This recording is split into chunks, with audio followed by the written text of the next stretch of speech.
This is Jim Semivan, and you are listening to That UFO Podcast. Hi everyone, and welcome back to That UFO Podcast. My name is Andy, and I am delighted to be joined as February rolls on with his second appearance on the podcast, a former F-16 pilot and the host and creator of his fantastic YouTube channel. You can find that link in the description to the podcast, Chris Lehto. Chris, welcome back to the podcast.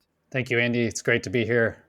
Well, do you know what? I thought you had been on the podcast a lot more recently than you had, and when I looked, it was September 2021. So we've skipped a whole year, and my plan was always to have you back on a lot more regular than that. It's been busy though. It seems like a lifetime ago. You've thrown yourself head first into the UFO topic. It's your life, it seems, at the moment, and you're a busy guy. You're a family man as well.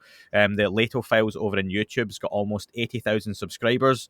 You've got a fantastic Patreon. I'm a member of that as well, so I'm fully paid up. What's that last 15 months been like for you? Like you said, it's just been a whirlwind. So many things. Yeah, even right now, like today, I have two more kind of videos to edit. One on Mount Wilson, another Mount Wilson episode, and that's from last November, and then an interview I did with the Sky 360 developer. Another video I need to edit and get out there. So it just feels like you said, just so much going on, so many avenues to go after. So many leads, I guess. What kind of folks do you get following you? So, like, I'm a nobody. So I started this podcast, and I still do it in a shed, right? It's not changed very much. But you've got that pilot's background. So do you find you get a lot of folks from that community looking at you because of your credentials, and you also get a lot of the UFO community? And what's that mix of people like that get in touch? Yeah, it seems like there's kind of a mix around three types of people. You have the UFO dedicated people. They're just excited to see action, I guess, just anything sort of different, which I think I kind of bring to the table. So you do have that, just dedicated UAP enthusiasts, such as yourself. And then I do get a little bit of the aviation enthusiasts. So there are a lot of people that just love aviation. Yeah, they love flying. They love fighter jets, etc. That's less. I don't tend to make too many videos about that. When I do make videos about it, it seems like my main audience doesn't really listen. They're not so interested. Sure. So a little smaller swath of that. And then the third, I would say, is kind of the other avenue I've been pursuing, which is this nature of the universe, kind of scalar theory of the universe. I have my own theory of everything. And so that avenue is kind of the third avenue. So I kind of balance those three.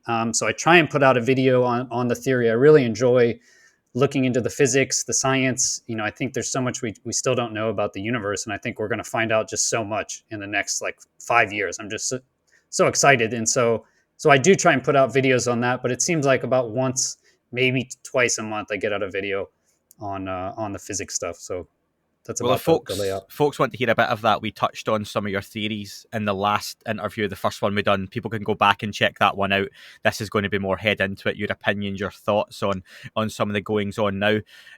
You mentioned that aviation community, and more pilots, it seems, have begun to come out and report sightings. We see more recordings and FOIA requests being done by your John Greenwalds and such, and we're hearing these back and forwards with radar towers and long communications.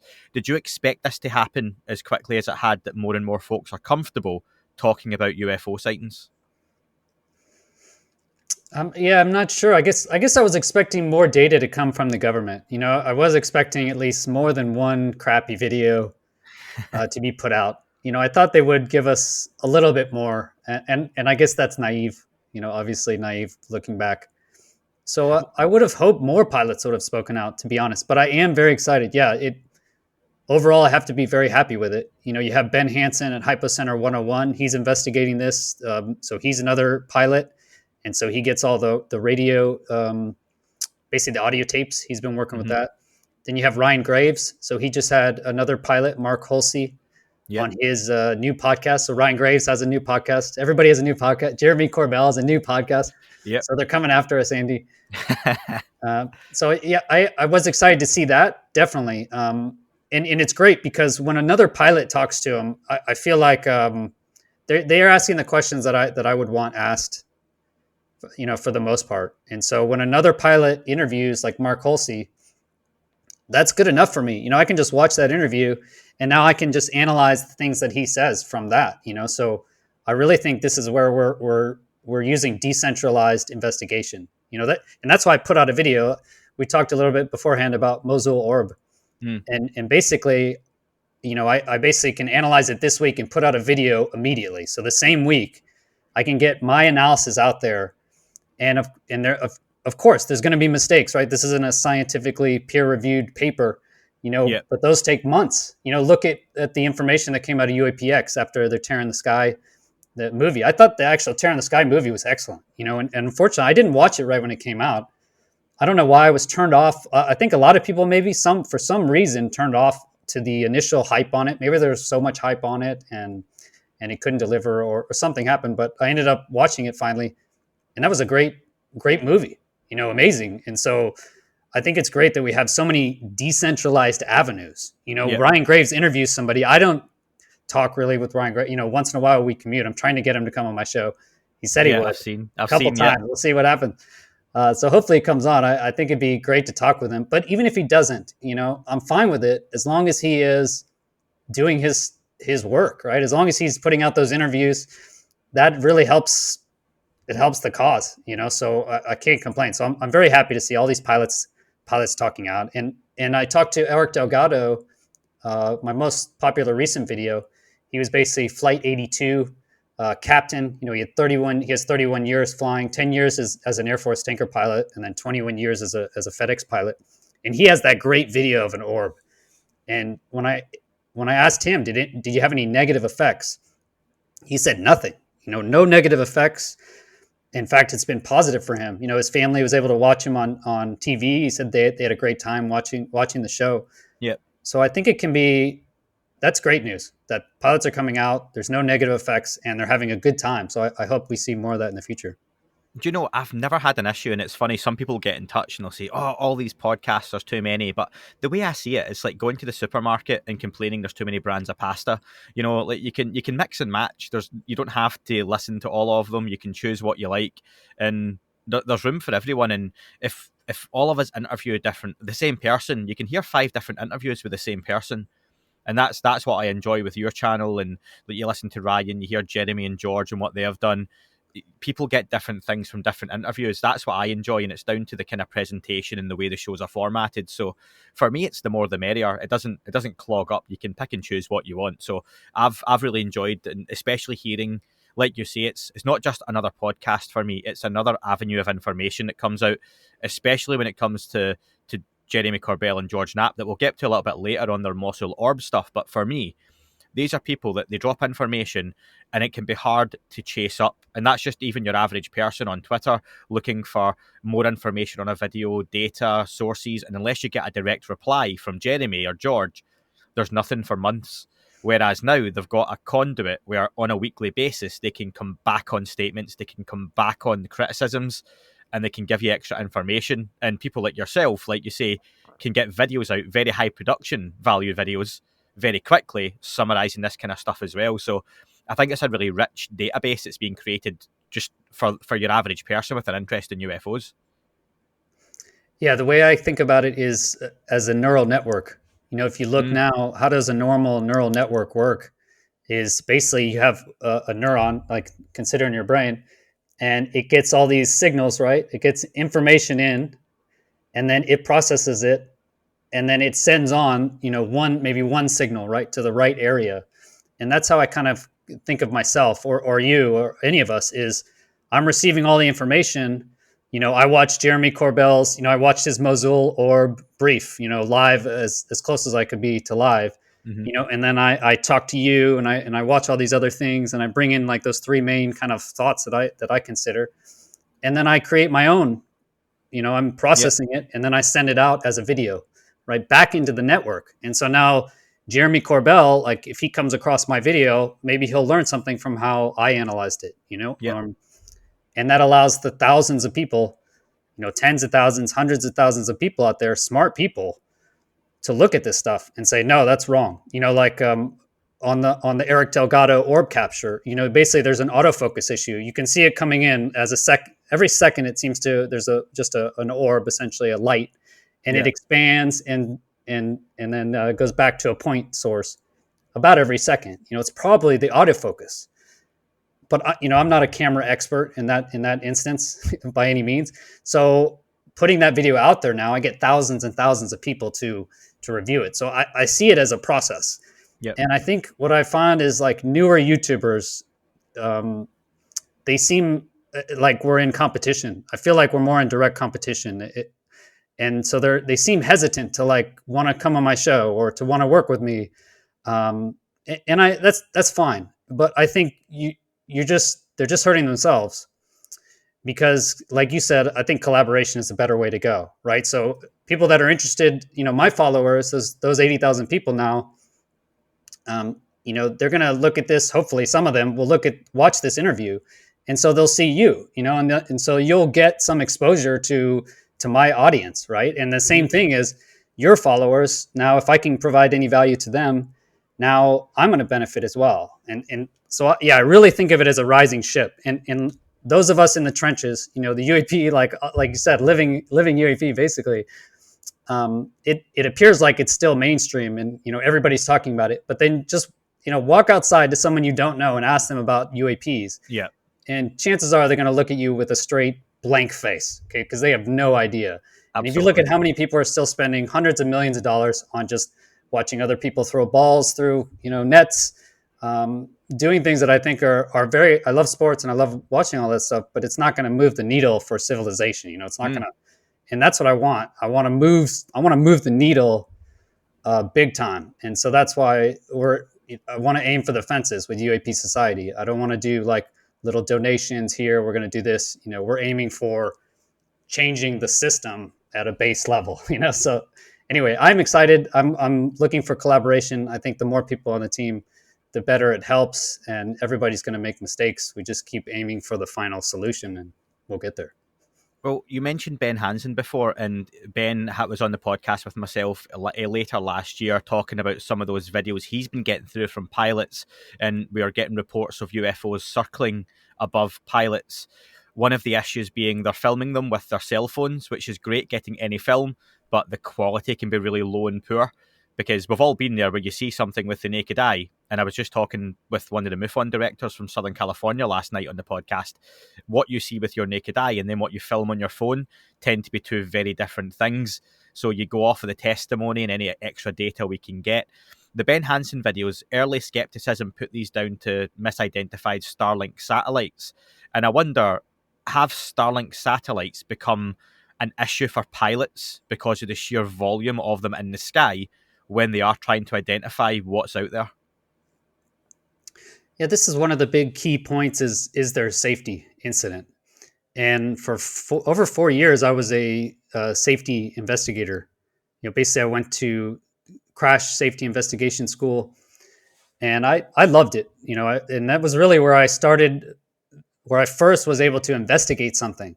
Basically to go out, find data, and I think of it kind of in a scientific terms, find data about something, figure out what's wrong, and then implement the solution, right? And usually the best solution is not procedural, right? Best solution is you engineer out the part. That's a sense. You engineer out the issue. If that's the best way you can get, but that's very difficult to happen. So initially at the beginning, it's all just procedural, right? So if there's lights in the sky, don't crash into the, they'll just tell you something.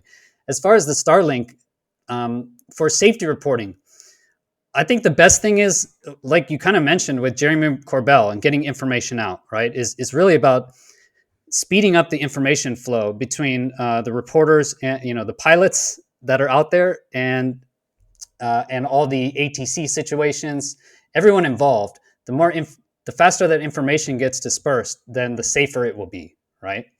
In this case, I don't think you have any real safety issues because the Starlink satellites are, hundreds of miles above the Earth. And so there's no actual immediate threat. There's no deconfliction issue, right? That's your main problem in airlines is running into something else or hitting the ground. That's your biggest issue. Like, 95% of the time is just avoiding hitting anything. In this case, you're never going to hit the Starlink satellites, okay, with an aircraft. So there's no immediate safety threat.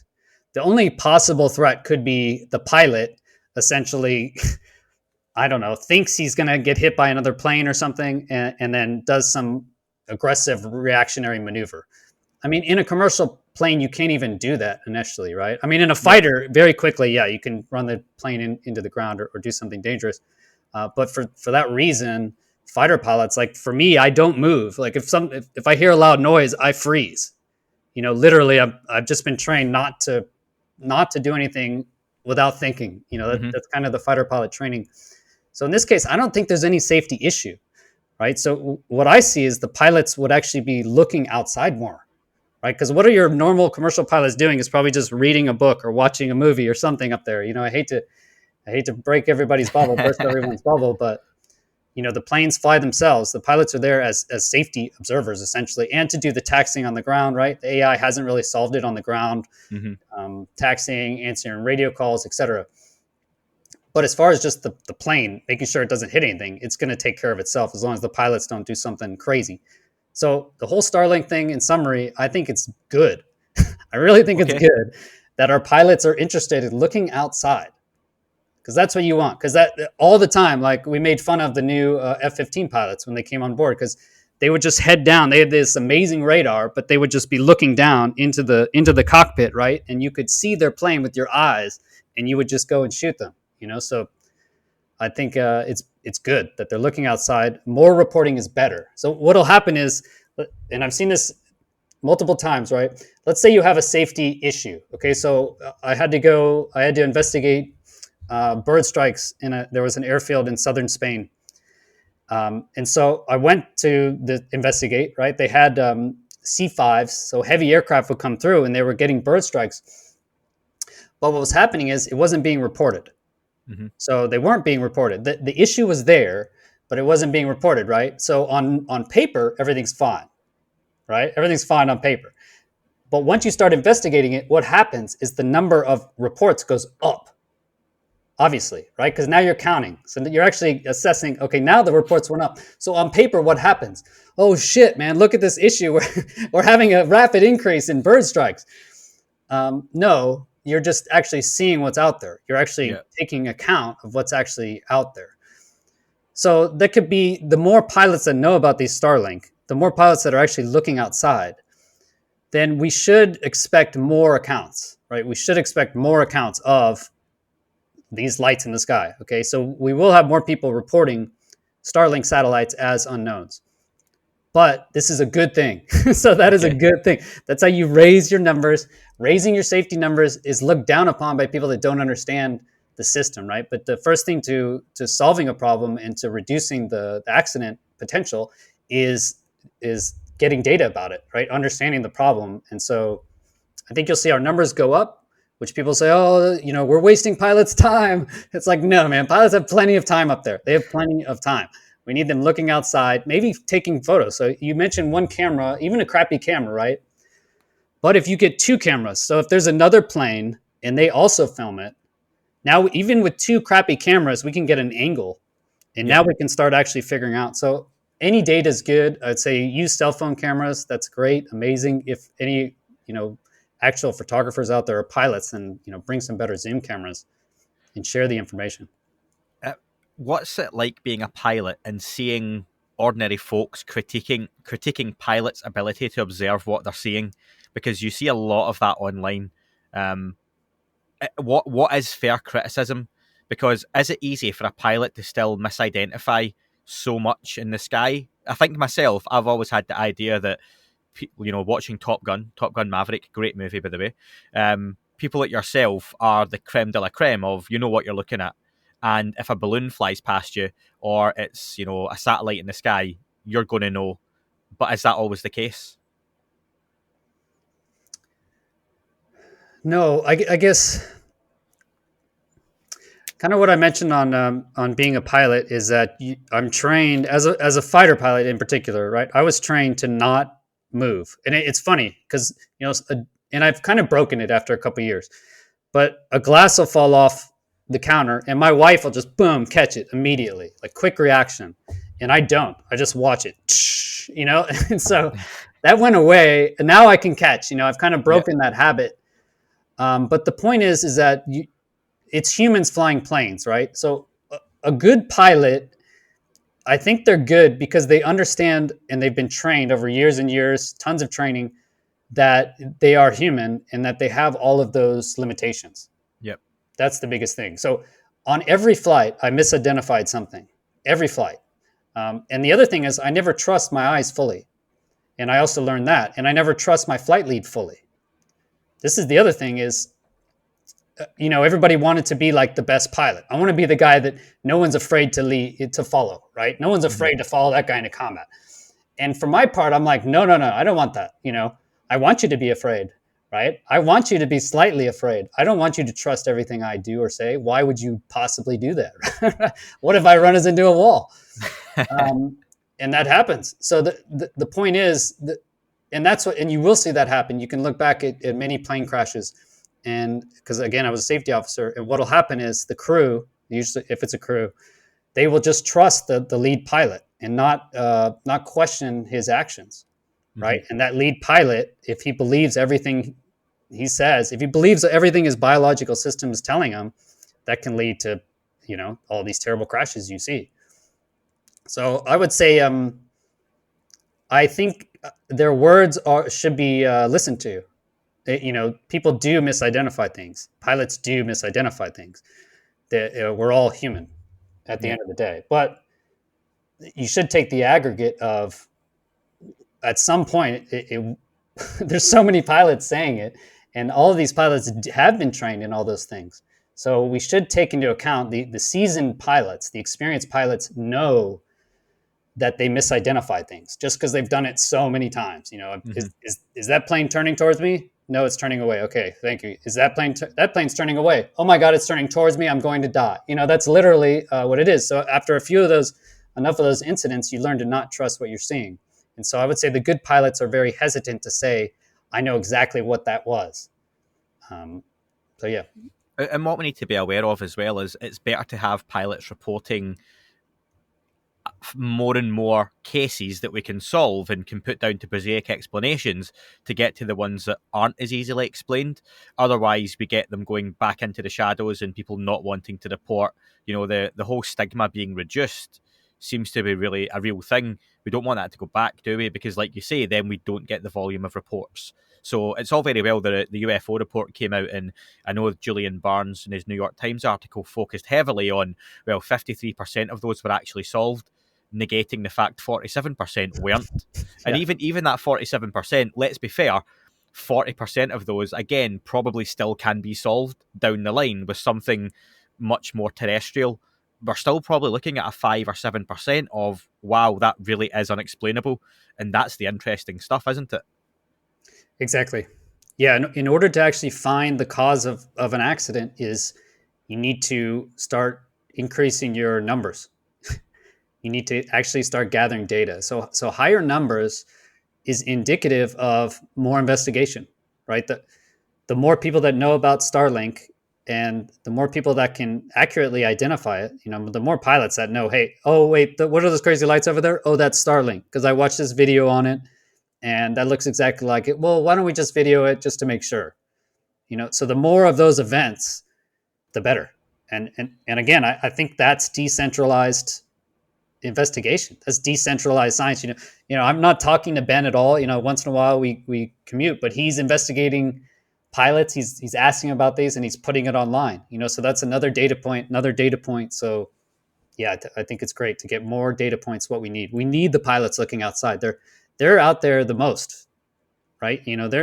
You have thousands and thousands and thousands. Imagine if you look at flight radar, how many little planes are flying around at any one point.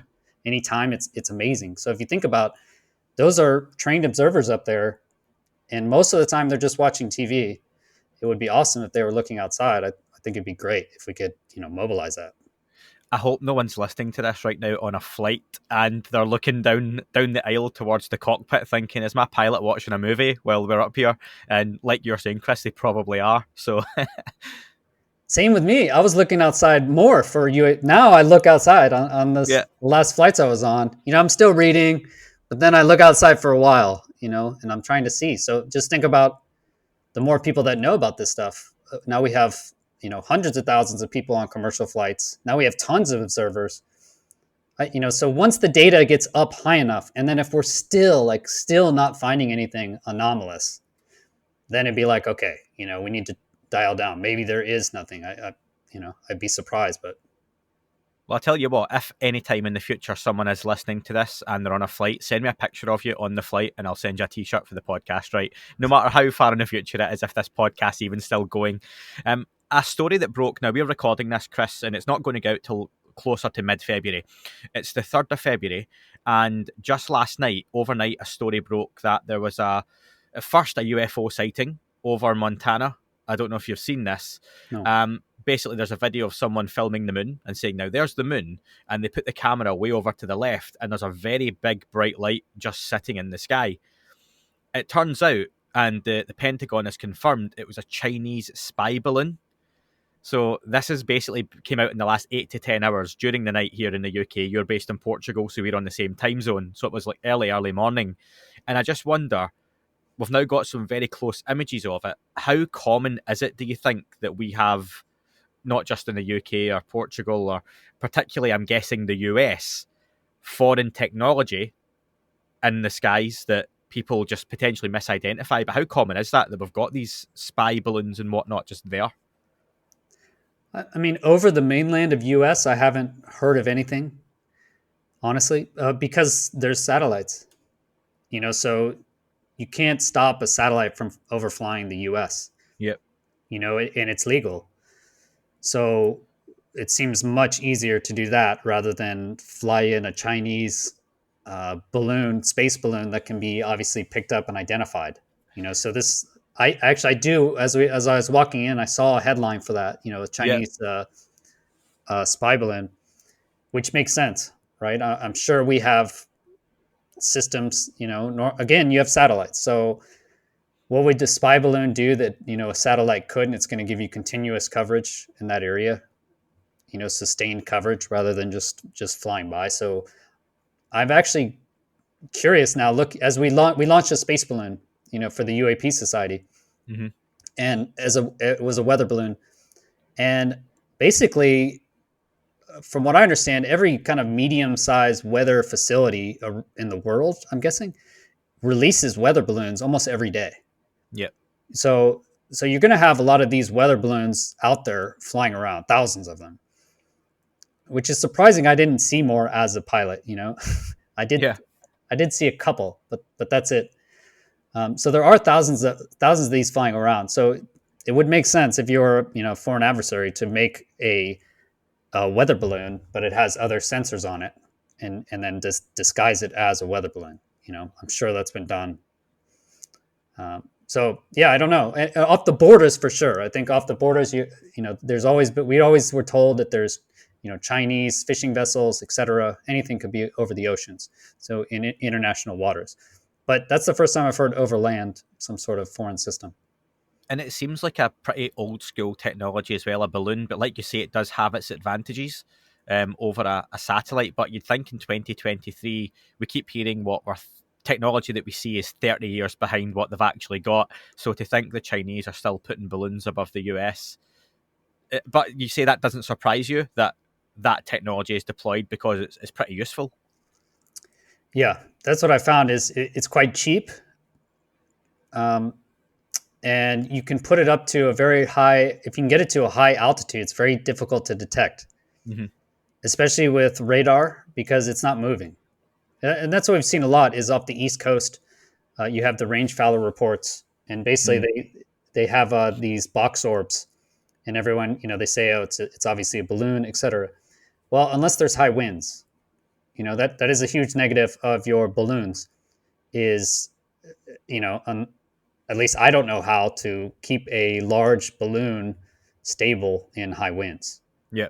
So that's probably your biggest negative is how do you control these systems? But I have no doubt that the U.S. has some, classified space balloon observation program. It just seems like, we have low Earth orbit, and then we have aircraft, with your spy planes, etc., like your Predators, your MC-12 that you saw at the Mosul Orb. Those are low altitude, though, air breathers. In between that low Earth orbit and down at the ground is, hundreds of miles. So that whole area, you could put in vehicles, some sort of vehicles. In that case, I would see it as some sort of dirigible. So I don't know. It's definitely possible.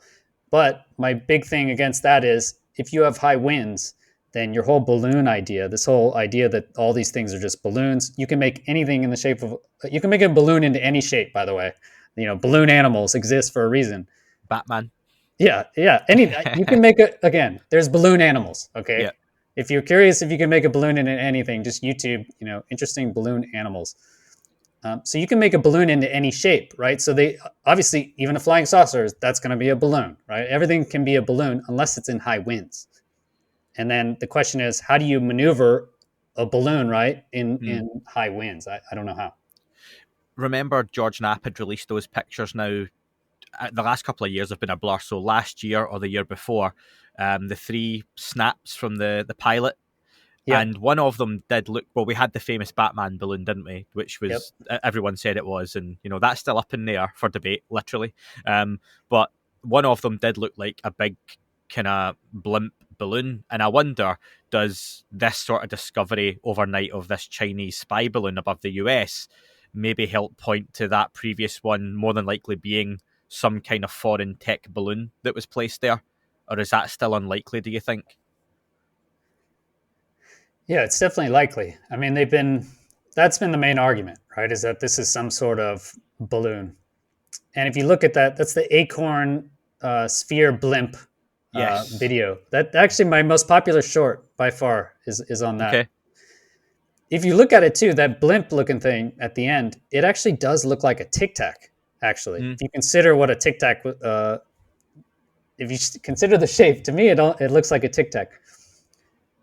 So I would say that is the best mundane argument. That's literally the only mundane kind of argument I can consider, is that it's some sort of advanced dirigible. The biggest question is, again, in a lot of those East Coast sightings, is they would say high winds. But the problem is I've never been able to correlate, those pictures with them also saying high winds. They haven't said the date of the pictures. We don't know. Yeah.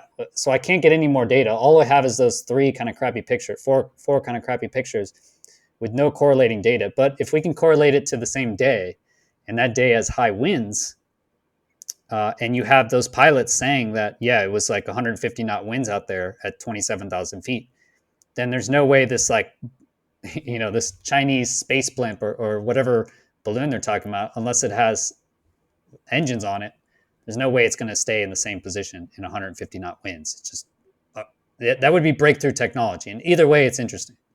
Yeah. And well, one thing that we have got a little bit more data on, and you've mentioned and I've mentioned, is the Mosul Orb that came out from Jeremy Corbell and George Knapp's first episode of Weaponized, their new podcast. I should start a podcast about Weaponized, the podcast, shouldn't I? Just do like podcast inception. It caused a lot of debate, a lot of discussion, and I just wonder, what are your thoughts from seeing the initial still frame to the work you've done on it since? And as we record this, you've got a video coming out later today on the orb itself. So not to spoil it, but it'll have been out a week and a half since when this gets released. I think it's really exciting. Yeah, I'm really happy with it. Because I was on Tonanza, that was Theories of Everything, his 8-hour-long live cast, and I was on that as well. Yep. I saw Jeremy Corbell and George Knapp. They teased in January they'd have some big release coming, and they delivered. So he lives in Vegas. Vegas is the center of the U.S. Air Force tactical aviation. That's where our weapons school is. That's where the Air Force Top Gun is, in Las Vegas. So I think he just has good connections there. In Vegas, he's able to bring out these amazing releases. So the Mosul Orb, I think, it first off, it's a clear picture. Everybody's like, what about those clear pictures? It's sort of fuzzy around the outer edges, but I think that could be just from motion blur. And then you look at, based on the focus, I don't think it can be a water droplet because it's so zoomed in. It's zoomed in almost to 1 degree. Okay. And so it's like a telezoom, if you think about it. So 4.5 miles away is basically what I analyzed. I was able to, you can watch my video later on, but the slant range is about 4.5 nautical miles. And we don't know the size of this thing, obviously, right? If it's an unidentified object.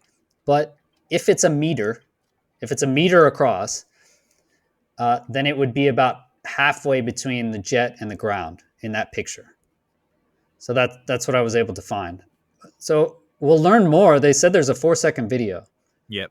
So it really depends on how long is that thing in the video for. You know, does it just like fly by the video? Because that'll tell me it's close to the plane, right? It's close to the camera if it goes by quickly. But what I've seen, like watching a target with a targeting pod, like if a helicopter comes in, right? The helicopter is close to the building. So you'll see the helicopter for a while, which makes sense. If you think about it, you're far away, really zoomed in to a point. The longer that object is in the frame, that means the closer it is to the buildings. And so in that case, that would make it larger. One of the other arguments, you've mentioned the water droplet, but the other argument was that it was potentially a large puddle.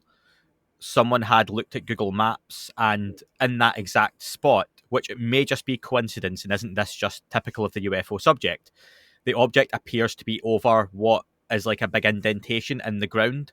So if there had been rain, that's where it would have been. But again, from your calculations and the work you have done, is it unlikely to be a large body of water on the ground? Yeah, I'm not, an optics expert. I'm told a lot. But I went to Metabunk, and according to Mick West, it can't be towards the ground. He says basically it's 1,500 millimeter zoomed in. And so the focus is different. If you look at the focus around the objects on the ground, right, they're in kind of a more accurate focus, if you will. Mm-hmm. The line is less fuzzy on the outside. And if you look at the object, it's more fuzzy. Mm-hmm. So meaning that it's closer to the camera. It's not in the same focus plane of view, right? It's not the same distance from the lens, from the sensor, as the objects on the ground. Yeah. Right. So if it was on the ground and it was a puddle, then you should see the puddle clearly outlined, right? So mm-hmm. I guess their only argument would be is that fuzziness is somehow optically an illusion from this puddle on the ground. I looked at Google Earth as well. I looked at Google Maps, and it's just a regular street. There's nothing there. So I don't know. According to Mick West, it's not a puddle on the ground. And I believe also it can't be a water droplet just because of how far zoomed in the camera is. So I think this one is truly anomalous, unless, the best I can think of is a like silver balloon. They're going to come up with a balloon. It's going to be a balloon. If it's flying in the air and they can't identify it, then the best argument is a balloon. Do we need the video, though, to really make a concrete decision on what this object is and where it is? And I've not actually heard Jeremy or George say directly, and I did watch Weaponized. Have they seen the 4-second video, or have they just said there is a 4-second video? I don't know. I didn't hear exactly what he said. All I know is that, from what I understand, is the 4-second video is classified. Right. So if it's classified, as far as I know, they don't have security clearances. They shouldn't be seeing it. They mm-hmm. shouldn't have seen it. So that was my impression, is that the video is classified. So they couldn't have seen it now. The picture that was released was just unclassified because there's nothing actually classified on it that they can say 100%. I think they'll still get in trouble. It'll still be the same thing because you can, I was able to find out the plane is 4.5 miles away. We know exactly where the target is. So you can tell the sensor, you get data on the systems they're using, right? And you can determine operations, if they're looking at target, maybe they'll be this far away. So you can find those sort of things that obviously our government, the military doesn't want to give out. This was also from 7 years ago, right? And we're not fighting there anymore. So how long do we need to keep this stuff secret? But from my point of view, I need the video. I'm limited now to, I analyze as far as I think I could do it. And that basically what I said is, if it's a meter long, it would be in this location. Well, if we get more data points, if we get the video now, we can determine, okay, it is within this range. Then I could say, okay, it is within, a half meter to 10 meters or something. Yeah. I could actually give a range there, but whereas of now is, we don't really know. So I'm very excited to get more data, more images, and the full video. And again, like we've said, the beauty of Weaponized now being a thing is George and Jeremy are there for that kind of regular contact, and you would expect and hope. And I speak to, this isn't me, God, dropping names, right? I'm never the type, but I speak to Jeremy pretty regular via text, and he always seems the type that's really up for being held accountable.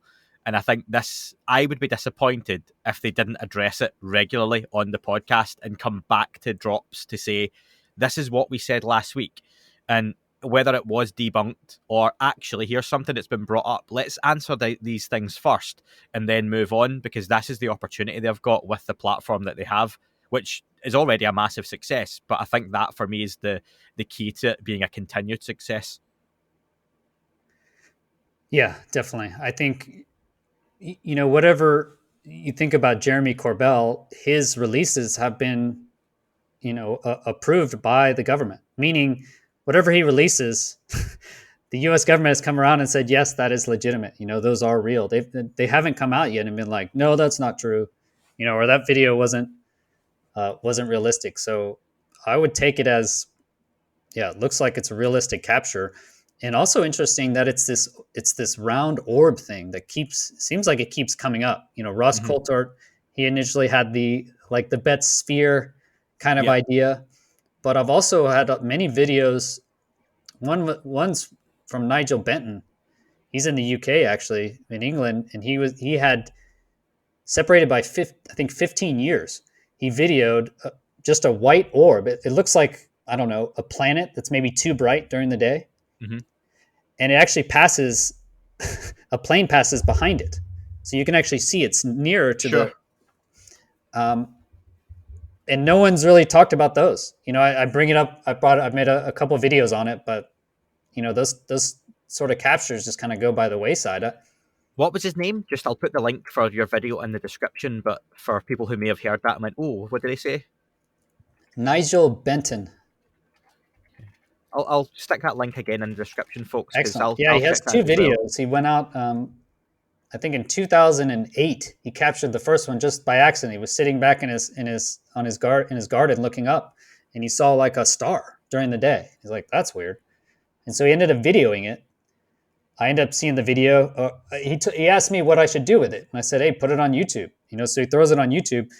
This was in 2020, I believe, and then that same year, he sees it again. And so he recorded it again, the same location, and he posted another video. So yeah, I think there's something going on with these orbs. Is this like some AI super drone, that's basically here monitoring, or is this a metallic balloon that we don't know about flying around, or is it some sort of drone? It just seems weird. You'd have in Afghanistan, you'd have this silver drone. What do you think is more likely? Because it seems the type of shape that, as technology improves, that maybe it would be. It's not particularly aerodynamic, is it? That's one of the issues, and we see a lot of the drones or craft being used at all different kinds of altitudes. A big ball, no matter what size, doesn't seem to be the best one to be throwing up in the air, regardless of the technology you're deploying to move it. So is it more likely, and I've said before, just because they're drones doesn't mean they're human drones. Right. We put big cubes up on Mars to rove about the planet with big tracks underneath them, and they move a couple of feet in a day. And I've always said, if anyone thinks why would, and I use this argument with people I work with who have no interest in the UFO topic, who find out I've got a podcast on it, and they'll say, why would a civilization come millions of miles and fly their spaceships about here? And I'm like, well, we've just put a big robot on Mars, and it roves about, it collects samples, and then every so often it's got a little helicopter which flies up off of the robot, goes a couple of feet away from it, and comes back. Is that not really strange? And there's no real argument there, is there? Because we do the same. Yeah, it's just funny that we think we know everything. I find it just it's the human nature, right? You have to be confident to take a step. You have to be confident to eat that food, or you're never going to eat, you're never going to walk anywhere, you wouldn't exist. Yeah. So there's a confidence that we have to have as humans that I think they hide the true nature of reality, which is we don't know the true nature of reality. We don't know really much past our own planetary borders, right? We think we can see so far, but look, just last month it was a comet the size of a large 18-wheeler, came underneath our low Earth satellites, and we didn't see that comet. I mean, we didn't see that meteor, right? So we could easily be impacted by a meteor at any minute. I mean, we really aren't looking. This idea that we have, there's a few programs, right? But just as an example, that one meteor. So I think there's so much we don't know. What I think about with the spheres is you mentioned something. You said that the shape doesn't seem realistic, given how it would maneuver, or something to that end. Yeah. But I think the shape of it would give us clues to exactly how it would maneuver, right? So I think of, if this is possible, what are some possible technologies for this, right? What could possibly happen? I think in terms of gravitics, magnetics, right? There's still so much we don't know about the Earth's magnetic field. Mm-hmm. We still don't know how gravity actually works. We don't really understand gravity. We don't really understand electricity, and we don't really understand magnetism. And I think those three things are really interrelated. They could be the same thing, actually, the same thing. We just see it. It comes out in different perspectives. So what if, like, this metal ball, right? What if it's shaped like that for a particular reason, involving some sort of magnetics, right? If you're trying to maneuver, if inside you have some sort of electromagnetic system that can just hold itself in a geodesic, a magnetic line with the Earth, right? Because the Earth is a giant magnet, if you think about it. Giant magnet interacting with the solar wind, right? So you have, and actually millions of tons of electrons, solar wind, are hitting the Earth from the sun, I believe, every day. Mm-hmm. So, I mean, you just have tons of actual motion going on. There's tons of energy hitting the Earth. There's tons of magnetic fields that we don't understand. Could a ball, could it just move? And that's what I think about these Tic Tacs. When you think of the Tic Tacs on the West Coast, when they came in at 80,000 feet, then they went right down to 28,000 feet. And then they just held. And actually, they tracked on, I think Kevin Day even said, like, east-west. They were tracking on, like, longitude lines. And then it goes down to the surface. Immediate. The only thing I think of that is, like, discrete jumps. If you're thinking of solid state electronics, how does solid state electronics work? Is it actually goes through these discrete jumps. So I don't know. I think my own belief, and it's like a guesstimate, is that that's where it kind of lies, where the answer kind of lies. Is our understanding of the actual Earth, the environment that the Earth is actually in, the magnetic environment. How does magnetism and electrical, how does the electromagnetic spectrum actually work, and how will that interact with gravity? And I think it leans towards that direction. That's really interesting. Nice way to think about it, and give people like me something to think about as well, in terms of how these things maybe move and operate. And I think it also gives you the idea that, say these things do come from space and then into our atmosphere, and then they can operate underwater as well. Maybe they're using different systems to operate in those different places, and again, that could also make them a little bit fallible. We hear these objects can sometimes crash, and people say, well, how can this great technology crash? Yeah, but maybe when it's moving from one thing to another thing to another thing, there's maybe moments where there's a weakness, and that's why what happens to them happens. But then maybe not. Maybe that's not how it works. But I like your idea. Well, it depends how many there are. Imagine you have these devices, and they're invisible, for whatever reason. I mean, there could be, like, literally millions of these things on the Earth. If you look in how many objects are in orbit right now, if you look at how much junk and trash do we have in orbit, there's like hundreds of thousands of objects up there. Yeah.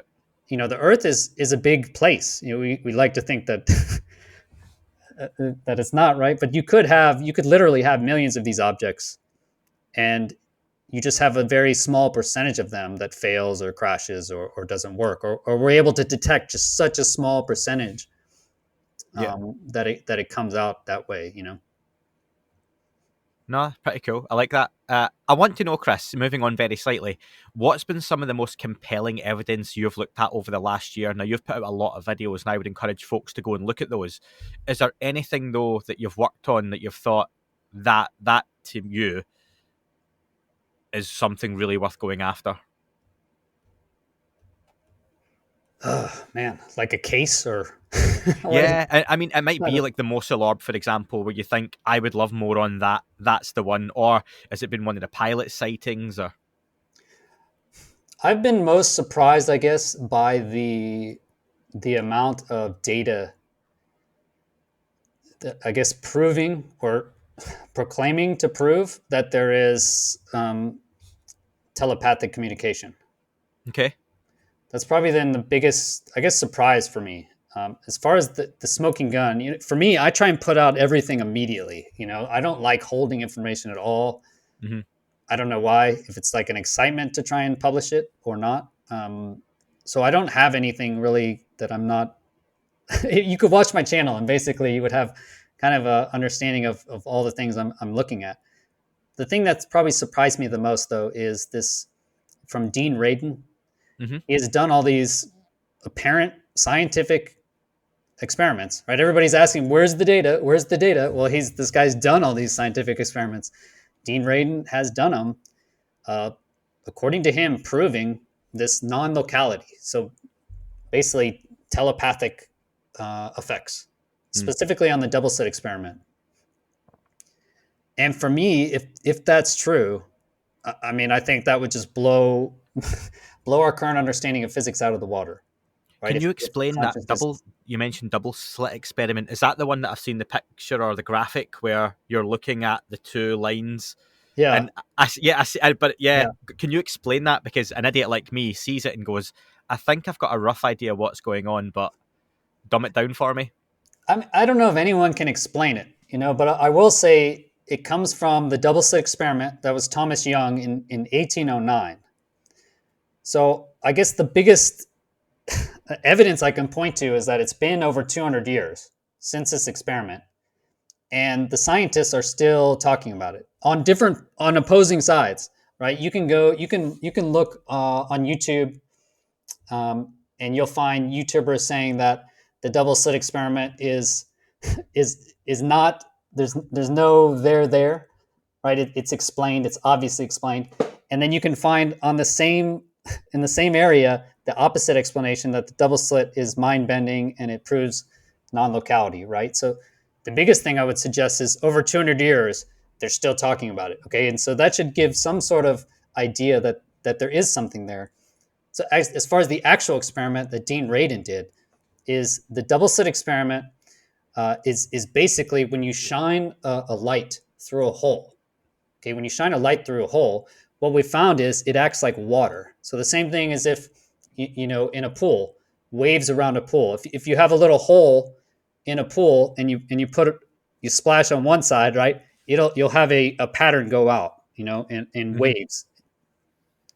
Proving that shows that water, at least when you impact it, acts like a wave, like a compression wave. And so the same thing happens with light. And they were very, very surprised, right, to find that light actually works as a wave. Because if it's acting as a wave, then you have to ask, well, what is waving, right? What is waving? Because in water, I hit the water, right? The water is itself waving, right? Yep. So that makes simple sense to me. Okay, when they did the same thing with light, they shine light through. What they notice is the light itself is waving. In the question, and I think it still is not answered, is what is it waving through? Like, what is physically moving up and down, right? If it's the light. So is that as in why is it not just going in a straight line? Yes. Yeah. Okay. Exactly. And so that's the two. So if it goes in a straight line and they're able to measure this, it behaves like a particle, like a bullet, you know? Mm-hmm. So they shoot the light and the light goes through the hole. Imagine a little hole here. If it behaves like a particle, it'll go straight and hit right in the front, you know, right where you aim, you know? The problem is, and that's when you look, okay? But when you don't look, when you're not looking and you shine the light, it just acts like a normal wave. And so what you'll get on the wall is a wave pattern. It'll look like water hitting a wave rather than a little bullet hitting the wall. And that's it. So what's freaking out everybody, and again, they haven't answered it, and they keep saying they answered it, but they haven't for 200 years, is that when you watch it, that bullet hits the wall. And when you're not watching it, it doesn't. It acts like a wave. It's like it's saving energy. Like the system, it's like in a video game, if you're in a mass video game and you look, say you turn and you're looking in the distance, it takes a while for that to render, right? You'll see it's kind of blurry at the beginning, but then it goes high def. Yep. Right? Because your computer's only rendering what you're looking at because it has to use all that processing. So when it looks over here, it's like, okay, it hasn't rendered yet, and then it fills in. And that's kind of what we're seeing with the double slit experiment, is that if we don't look over there, it's a wave. But when we look, it renders in, it fills in and goes to a specific point and behaves like a particle. And what's even one step ahead of that is Dean Radin. What he found is you don't even have to look with your eyes. If he got meditators, these guys who were just good at meditating, and if they just think about it, right? He says, proven, if you just think about it, it will render. It's like you're looking at it. And it doesn't matter how far away it is. It doesn't matter when it happened. So that's the biggest surprise to me, is that we have evidence that space and time can be bypassed simply by mental processes. And if that's true, then it means it opens up the venue on what this UAP phenomena could be, right? Because if I can think about something anywhere in the universe and affect it, then theoretically you could have anyone in the universe or anything thinking about us, right? Mm-hmm. And somehow affecting us. So it means there could be a reverse. And so that would be like the woo, because I keep hitting against, I'm nuts and bolts. I came from nuts and bolts world. But it's just the woo is there, it's like this big gorilla, like this weird looking, Bigfoot gorilla. That's a nice little segue because but I was going to say, Chris, we've started very nuts and bolts, and it's kind of gone up and up and up and gone into spheres and orbs and non-localities. And I was going to ask you before we come back down to UFO reports and whistleblowers. Well, while we're at the peak of the mountain, you've done some work on your YouTube channel on the Mount Wilson Ranch. And I noticed that in one of the videos, you actually called out very fairly that you lost some viewers, some subscribers, not a whole lot, but, there were some people who didn't like that you were going in that direction with that particular chat because it was too woo. So maybe that's your more nuts and bolts aviation enthusiasts who are dipping their toe in the UFO water and they see, whoa, this is just a step too far. But can you tell us a little bit about the Mount Wilson Ranch and the work you've done there and what's ongoing with it? Yeah, definitely. Thanks for asking. So Carl Vibe, I met him at Blind Frog Ranch when I went there for UFO disclosure. So we went and they let Carl Vibe all over that Blind Frog Ranch. And he wasn't really impressed. He didn't think there was anything there to really investigate. But he did think there was something at Mount Wilson Ranch. And so this is Mount Wilson Ranch. It was bought by Bigelow. So Bob Bigelow purchased it around the same time he purchased Skinwalker Ranch. And so Skinwalker Ranch is well known. That's where they had all the OSAP programs going.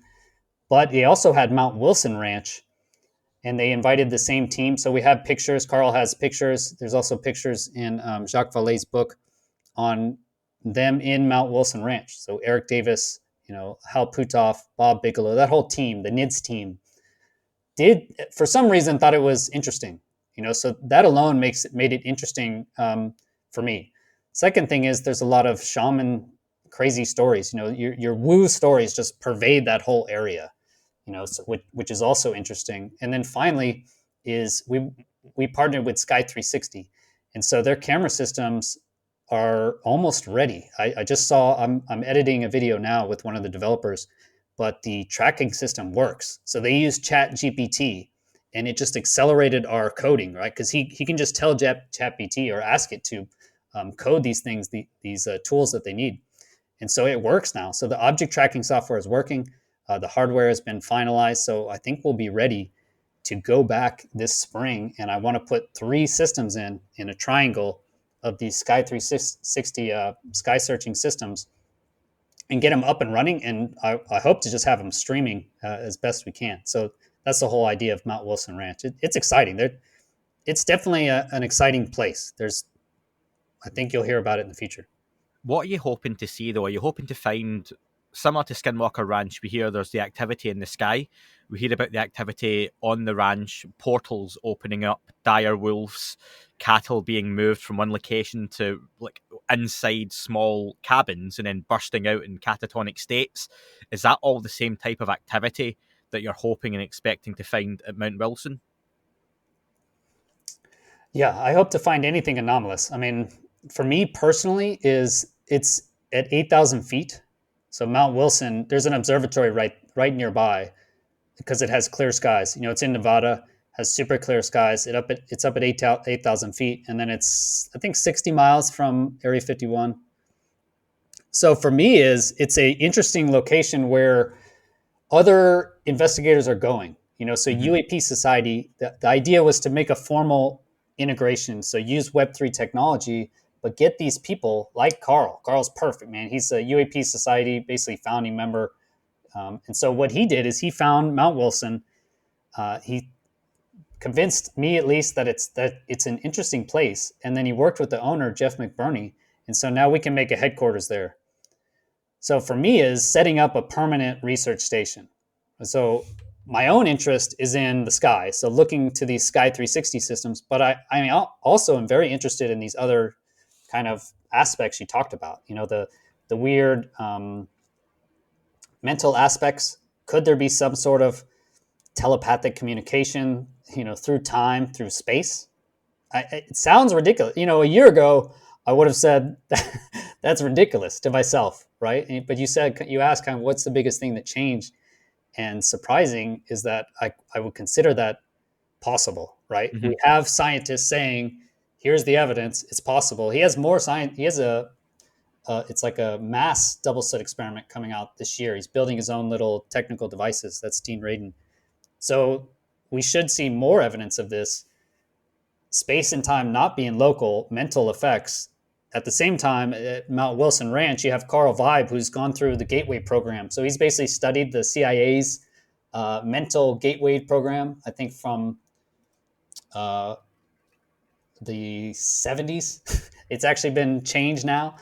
So he's been doing all the hardcore meditation, going to the end, solving it to the end. I think that's what I don't want to do. I don't want to spread myself too thin. And maybe that's what the audience is thinking, and for good reason, is I want to investigate these threads, if you will, these interesting threads, but I want to investigate them all the way to the end, right? I want to get to an end where there's an end and we can be like, nope, that's off the list. Because I think up until now, we don't. I think a lot of people just dabble. I don't want to dabble in the woo. I want to get into the woo. I want to gather the mud of the woo, dig through it, and find something real and chop its head off. That's what I want to do. And so I don't think you do that by doing these half-assed measures. I think you need to get in there and do it long-term, serious. And so that's what I'm aiming to aim for the woo. And that's what I'm aiming for Mount Wilson, is to set up a nuts and bolts operation, but it's at the place where all this supposed woo happens as well. So we'll be there with the cameras. If anything, we'll video it. And so that's the main goal. I get that, though, with people who have a strong disdain or dislike for one side of the UFO topic or the other, where they're very nuts and bolts and they hate the woo, or they're very much more woo, spiritual, whatever you want to call it, not in a bad way, but that's, that sort of area, and they're much less nuts and bolts. Because I've got the same thing. Sometimes I'll mention, like guilty pleasures.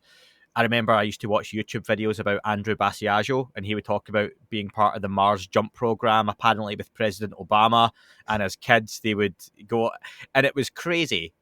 But, just to let your imagination go, I wonder, same talking about, are there alien bases out in Antarctica? And there's some folks who just have no interest or time for that. Maybe some of the Linda Moulton Howe stuff that she goes into where, I've got this anonymous source and here's a 50-page monologue from them about where they fought aliens under the ice in Antarctica. And there's people who love that. But then there's people who are like, no, what's going on with US Congress? What politicians right now are talking about the UFO subject? What's happening with the Navy right now? What are they saying? And that's their stuff. And it's like you say, there's people like yourself who you're finding more of an interest in the kind of wider aspects of it. And there's something for everyone in the subject. And I think you're playing it off really well. And whatever I've watched of yours, Chris, you're not getting ridiculous with it, and you're not completely throwing your guns down and saying, actually, do you know what the Navy tic-tacs, blah, blah, blah, could be anything. I'm really interested in this stuff out here that I can't do anything about, can't see, can't prove. You want to go and do the science, because there is a science there to be done. Do the experiments, do the work, boots on the ground research. And I think there's a big audience for that still. But I get where the odd person goes, nah, not for me. Yeah, the same. And there's different content. And, that's longer form. It's like vlog content. So I'm putting it on the second channel, UAP Society, which is where it deserves to be anyway. It's a UAP Society project, And the other thing I hope is that it motivates people to take part. I don't like sitting there and waiting for handouts from the government when it hasn't come for 80 years. Well, it's hard to not get our hopes up, but look at the past experience. Like, there's no way we're going to get the information that we want, apart from aliens appearing over every major city and saying, yes, we are here. And obviously they haven't done it up until now. So if they exist, there doesn't appear to be any major benefit to them doing that. So I don't think that's going to happen. So it'll be the government out of its own good gracious, handing us the information. I want to pressure the government to release the information, but you pressure it by evidence, right? So if we find, if we have dedicated videos from Mount Wilson Ranch, of a tri-system, 3 cameras picking up some orb, that puts a lot of pressure on the government just by the quality of our evidence, right? So now we can say, look, this is what's flying over our skies. This is what's flying over America. It's not a Chinese space balloon. Right? You can't identify this. That puts a lot of pressure on the government. And so that's my aim, is not to go and bang on the government's door. My aim is to go motivate the people, right? Mm-hmm. Mass interest, use Web3 technology to swing for the fences, right? I don't want some half-assed program. I want it to be global, worldwide. I'm not just aiming at the US. We went Web3. We went with Ethereum because it's a global network. It takes, no government needs to approve your Ethereum transaction. So that's why we went global, and I haven't mentioned the Web3 stuff. I put it on the back burner for now because people are obviously not ready for it, but they're going to be ready for it, right? This is like 5 years ago, everybody's electric vehicles, not the way to go. You look at it now, ICE cars are dead. They're dead. As of this year, everything's going to be electric, and you're going to see, because it's a better technology. It's a digitized technology. It has 1/10 of the parts. It's the same thing. This Web3 technology, this stuff, I'm not even going to mention the N-word. The Web3 technology, digital collectibles, they're better. They're faster. It's cheaper. It's going to cut out a lot of these middlemen that are just taking your money and not providing any actual value. So for us, UAP Society, we're doing the background work on the tech now, right? I'm not advertising it because people freak out when I advertise it, but we're building it. And so I'm working on weekends, everything, building that stuff in the background for when people come around. Okay, they will come around. It will be the future, without a doubt. It's going to be the future because it's better, it's cheaper, it's faster. I mean, it's new innovation. So we'll be there. We're ready. We'll be the experts when people show up and they're like, "Have you heard about this NFT stuff?" And be like, "No, we call it digital collectibles." But we do. We will know it. So that's the idea. And then to use that, aim it at the problem. Well, we're coming back down from the woo, so let's get back into the kind of last part of the podcast. The delayed UAP report was due out on the 31st of October, 2023. What were your thoughts on what actually came out? And were you surprised, it was even delayed in the first place for as long as it was? Yeah, the report that came out was kind of what I expected. It was so late, it was surprising. I was quite surprised. I mean, again, and there was no real... Nothing happened, there's no late fee. There was nothing happened to them. They're just like, yeah, we'll get out this report whenever we want. It's just, I don't know. I was more disappointed that it just wasn't taken more serious. Like they couldn't get that level of report. I mean, yeah, it's not like they gave any breakthrough information, right? They had to report the numbers. There's actually a lot of numbers they didn't even report.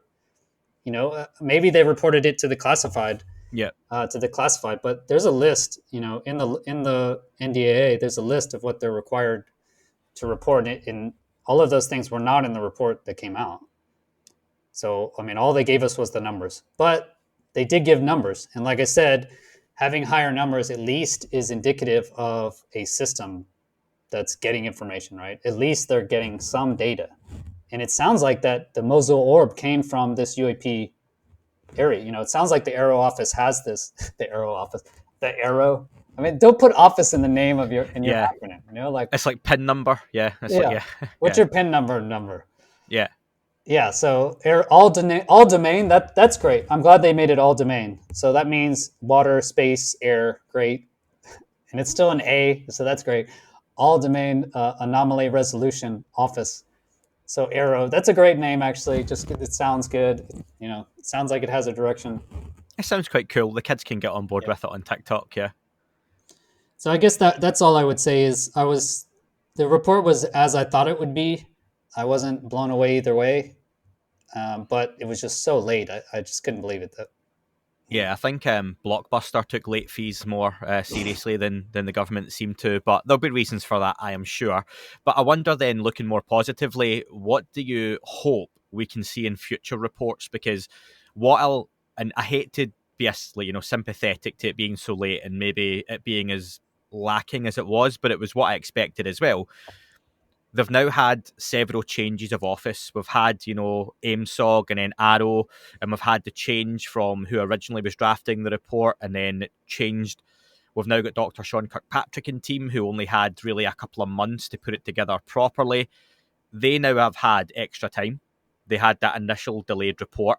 Should we be expecting more from the unclassified versions going forward? Or is this just the standard we're going to see from any unclassified report? I mean, I hope not, because again, if you look into that, what was required? I mean, this first report, I get it. Yeah, it was a couple months. All they had to do was get the numbers out there and say some basic stuff, which is what they said. We're starting, essentially. I think they could have done it on time. But no, there should be a lot more. So if you look at what's required, there should be some analysis, analysis of the unknowns is what I would like to see, is how many of these, and for this report, they focused on what they knew, right? They focus on, well, we've identified 53% of the reports. No, I want to see just on, okay, what have we not identified, and then a breakout of what is identified, of course, but then focusing on those unidentifieds. Yeah, it's like going through an exam at school and your teacher telling you, look, 30% of the exam you got wrong. Oh, but I passed. You did, yeah, but there's 30% you failed. Yeah, but 70%, let's focus on the good stuff and then I can work on the rest. And they've obviously done that the flip side. So the numbers were also already clearly available somewhere because Julian Barnes wrote his New York Times article now back in November, I think. So he was privy to what those numbers were going to be. It just didn't then come out in its kind of full version until the January. I mean, God, I say this, it's the 3rd of February, so it's only been out a couple of weeks. But for me, I'm hopeful, like you say, those future reports give us something more. And like you say, it was part of the requirements. Something else that we're hopeful for this year, and we keep hearing, we'll hear a lot in this topic, is that there will hopefully be whistleblowers lining up to testify. And again, Jeremy Corbell, George Knapp, and others have alluded to there are people ready to go. Is that something you've heard yourself from anyone you talk to? And again, what do you hope could come from whistleblowers coming forward? I've tried to get more info on whistleblowers. I know of just a couple people in my network that have been asked to go speak. I don't know if they're going to. I hope they do. I don't know. I think I would hope that the government trusts us a little bit more. It doesn't need to be this we can't share anything, and they don't know everything, right? Obviously, they could save a lot of time and effort by throwing this information out to the community and let us do the analysis, right? You don't have the resources, great. Publish the information, and guess who's very interested in finding this stuff out and analyzing it, is the community, right? So maybe they could also consider the community as not just the enemy. Okay, we're not just. They could also consider us as part of the team, right? That we want to find the issue. And I just went to the European Space Conference. That was last week, EU Space Conference, and the big thing there is about this threat narrative. Again, because how do governments get people interested? How do governments get people involved? And it's usually through emotion. If you look at it, and they're going with the fear emotion because it's the easiest. Okay, yeah, Russia's right there. Russia's going to attack Europe. They knock down our satellite system. This is a great fear tactic to get people talking about space, investing in space. They even mentioned it at the conference. They said, "Hey, fear is a great motivator, great emotion. We need people interested." And I just think this is not the right way to go. Okay, it doesn't need to be a threat narrative. So I propose is, what about a collaborative narrative? Okay, we all want to know what this unidentified area, what these anomalous objects are. We all want to know what the phenomena is. Every country would like to know. If you look in the U.S., it's bipartisan. It's like the one bipartisan kind of issue, right? Where it hasn't been taken over by the left or the right. So I would hope they would consider it more of a collaboration. Whereas, look, you're in the government. I worked in the government, but you want the best for the citizens and the Earth, ultimately, right? As citizens, as members of Earth, I want the best as well. Why not consider us as part of the team? So I think they could release a little bit more. I mean, they didn't release one. Out of those 563 or whatever reports it was, they didn't release one freaking report. Nothing. No data, no information, nothing. They just sat up there in their ivory tower. They released their report 2 months late with no apologies or anything, like, here you go. And they told us no information, So I guess another reason I just don't, they're not even kind of in my venue. I look at it, I research the stuff they're at, and I'm glad people like Jeremy Corbell and them are out there doing it, because I'm not going, I'm, like I said, I want to go build the systems, put them out in Mount Wilson Ranch, put it right under, put it out at Catalina Islands, put a camera right there, all the hotspots, and then just post it online, and then, text that link to the government and be like, here you go. What about this? That's what I would rather show. I would rather show evidence and be like, why don't we look at this as a group, collaboratively? Can we work together? And I presented that to the European Space Conference, and right to the ESA, Director of Industry. That I just talked to him, and man, he was not interested. It just, to them, it's something that couldn't possibly happen. I don't. So, and I think that's why it's important. Groups like UAP Society, individuals, corporations, whether it's the Galileo Project, whether it's MUFON, I was talking to UAPX and what they are trying to do through like a Terra in the Sky and whatnot, that these things are happening. Because as much as I see some folks on social media, some kind of bigger thinkers or influencers or whoever you want to say, and they do some great work, but the idea that this can't go away ever again, we're on the precipice of disclosure, and it's like, well, I don't see the evidence for that. Not to say we're not making a lot of progress, but this could get shut down because the public swell of interest isn't there for, like you say, that mainstream public interest. While it gathers pace at times, it goes up and down. It's like people always classically say wrestling, WWF has its swings in popularity, where you had like the Hulk Hogan era, and then it goes away, then like Steve Austin and The Rock, and then it goes away, then John Cena, and it goes away. In the UFO topic, I've seen that just in the last couple of years, where there's peaks and troughs of interest for the mainstream, and it doesn't hold on. We had a couple of months back when the initial report was due to come out. We had the HBO series with J.J. Abrams put out the UFO documentary series, and there was a couple of things, and it went away again. And I think that's why it's important people keep it at the forefront of conversation and keep doing the work as well, because I don't see the evidence that the public interest is there, especially from a UK point of view. It's still not there. And from Portugal, I know you're doing some work with the Portuguese, one of the newspapers, aren't you, locally? You write articles for them. Yep. How do you find in Portugal the UFO topic is right now? It seems like, Portugal is kind of in the Latin market with Portuguese, with the Brazilian Spanish, yep. And they're much more into OVNIs. They call it OVNIs instead of UFOs. It just seems like more open part of their culture, actually, in South America. And even in Portugal, Spain, they have long running, at least Spain has long running UFO shows, weekly UFO shows. Hmm. So I think in the English speaking countries, it's still kind of late. So it is more advanced, I think, in Latin America and in at least Spain here in Europe and Portugal. Which is always really good to hear. And hola to anyone out in Portugal, Spain, or Latin American countries who are listening. That's the extent of any of my kind of Spanish language ability. I barely speak English, to be fair. So, Chris, I want to finish off because you've been really good with your time with a couple of listener questions, both of them quite different.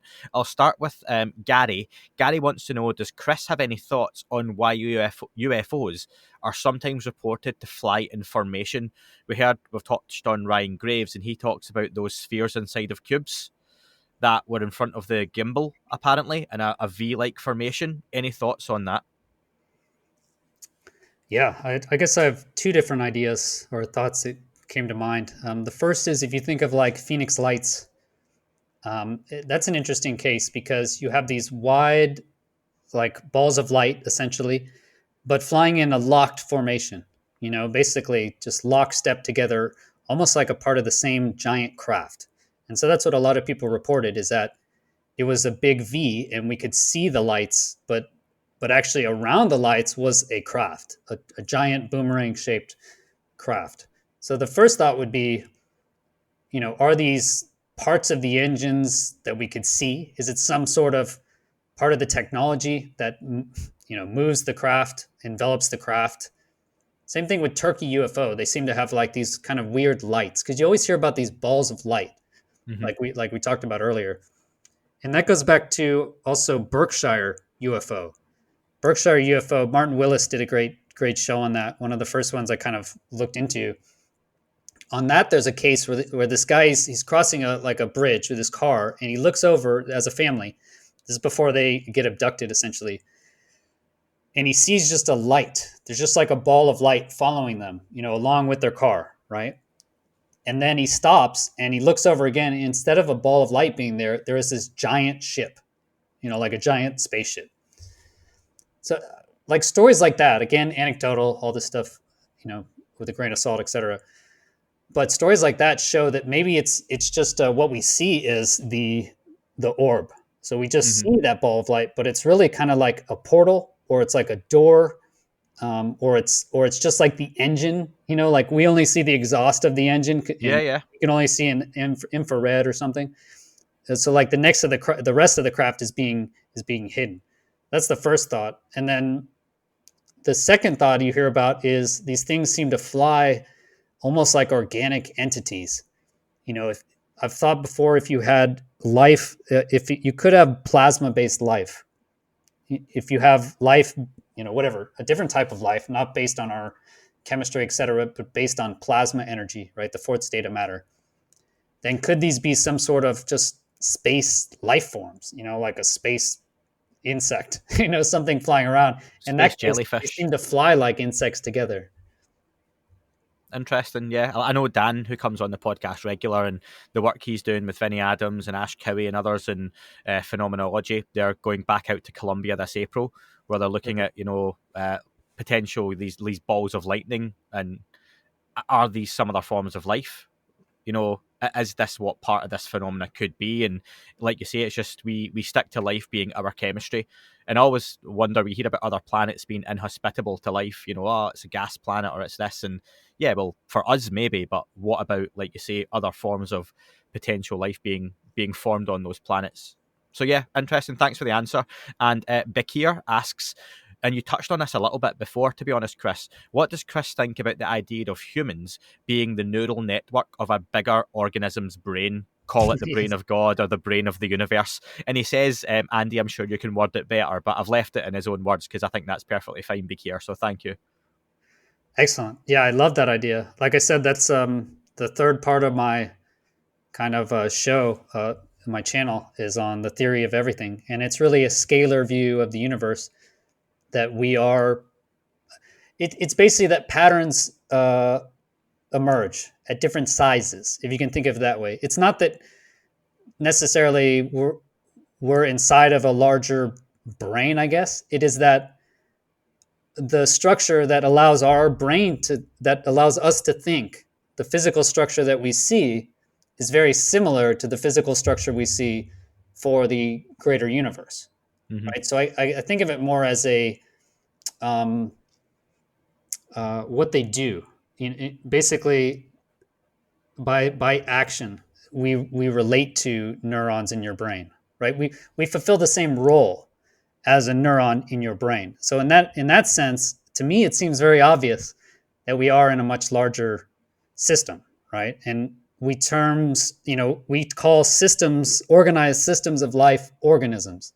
So in that case, it seems very obvious to me that we're each in our own systems. And since everything on Earth, at least I know about, is organic, I would also call it an organism. So to me, it seems like everything's living and breathing on the planet. If it's not human, we don't think it's really alive, or that that it's nature. But I think totally agree with that.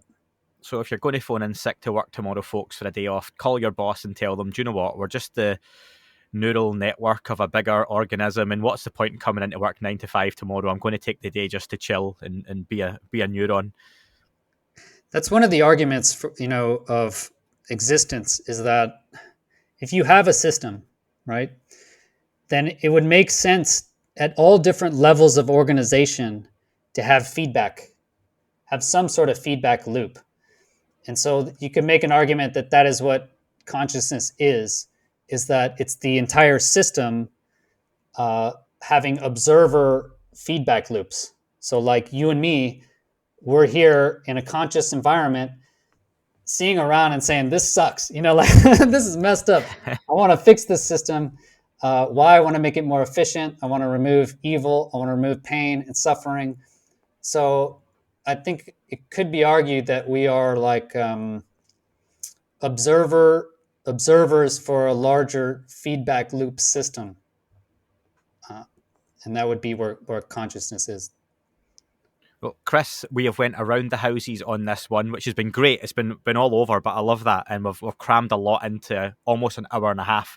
Is there anything you want to plug that you're working on? All the links for your stuff are going to be in the description to the podcast anyway.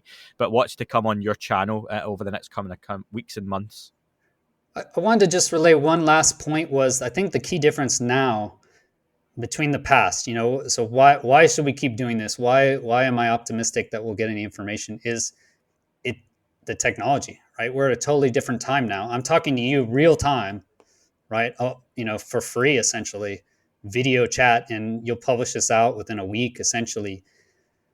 So we have this now new access to technology where I'm linked directly to you. I don't have to go to anyone else. I don't have to go to the government. We do have YouTube or whatever client you're using here.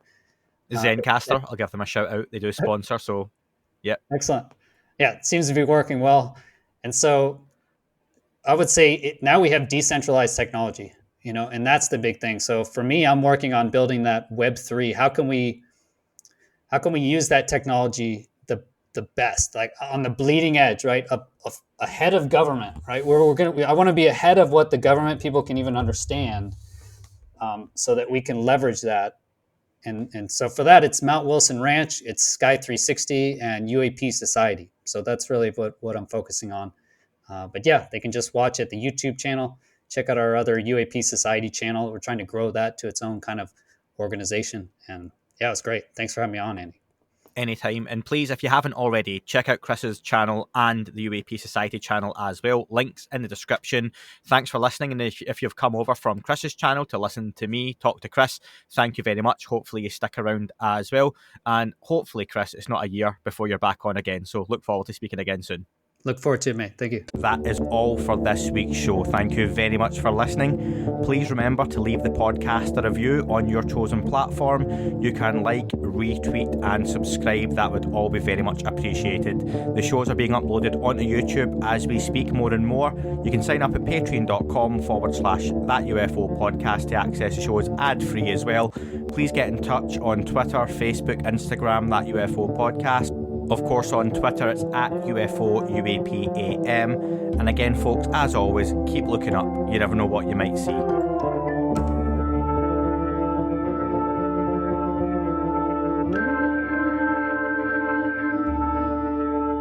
It wasn't a tic-tac and not quite a saucer, more like a hubcap designed by Chaucer, a little baroque and quite steampunk, like Alice was playing bass for the Parliament of Folk. The little fucker hovered right outside of my window, and when I shoved out the screen, he made it an issue. I don't think he expected me to see his ass, but I'd had some champagne and smoked a little around.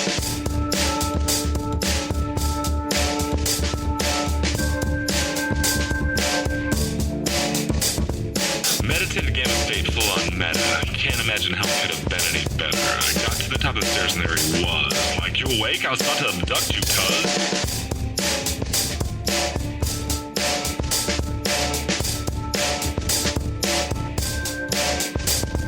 I jumped back and nearly kissed myself, and I climbed out the window after the elf, and I woke up in my bed and there was something on my head and everything was weird and everything was red. And I called out to my boys, they thought this was noise, they thought it was a dream, they thought it was my toys, they thought it was my problems, and they think I should seek therapy, and I don't know what to do because it doesn't really scare me.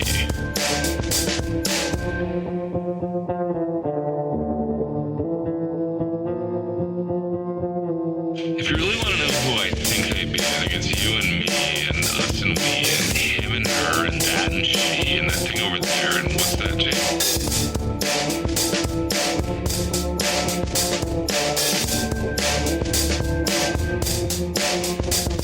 But if we're being serious, open your mind, consider your heart, consider time, consider your space, consider your lies, consider your life, consider your eyes.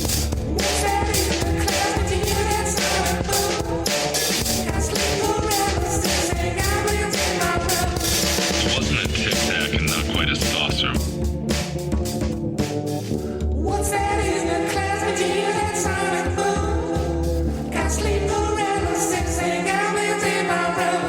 It wasn't a tic-tac and not quite a saucer.